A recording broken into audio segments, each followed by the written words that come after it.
আমি 3 বছর একাধারে কোরআন পড়েছিলাম বুঝে বুঝি। মুসলমানরা বলে আমাদের কোরআনে কোনো ভুল নেই। 53 জায়গায় আমি ভুল ধরেছিলাম আমার মন মতো।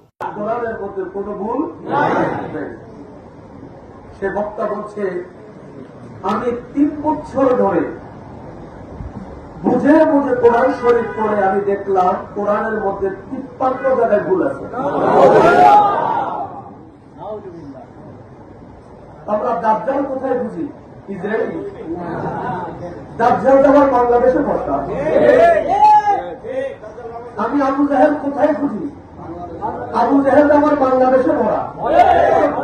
আমি ইয়াজিদ কোথায় তালাশ করি? ইয়াজিদ আমার বাংলাদেশে বসা। আমি নমরুদ কোথায় বুঝি? নমরুদ আমার বাংলাদেশে বসা।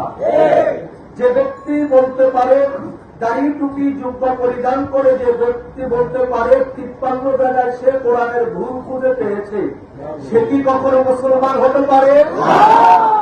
জবান করে বলেন, সে কি কখনো মুসলমান হতে পারে? সে যে দলকে সাপোর্ট করে সেই দল কি কখনো হকের উপর থাকতে পারে? সেই দল কি কখনো মুসলমানের পক্ষের দল হতে পারে? সেই দল কি কখনো কোরআনের দল হতে পারে?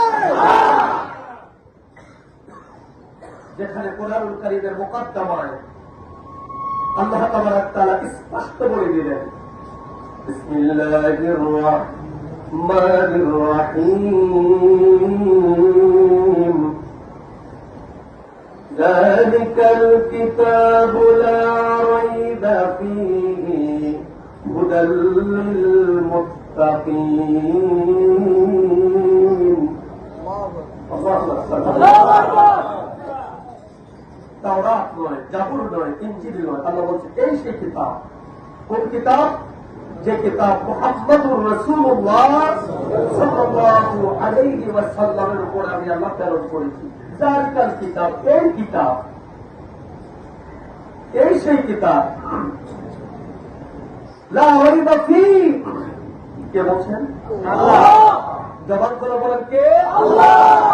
তো আল্লাহ বলেন লা রাইবা ফীহি, ইহার ভিতরে কোন প্রকার সন্দেহের অবকাশ নাই, ভুলের অবকাশ নাই, কোন প্রকার কনফিউশনের জায়গা নাই। আল্লাহ বলছেন। আর হুদাল লিল মুত্তাকিন, এটা হলো মুত্তাকিনদের জন্য হেদায়েত।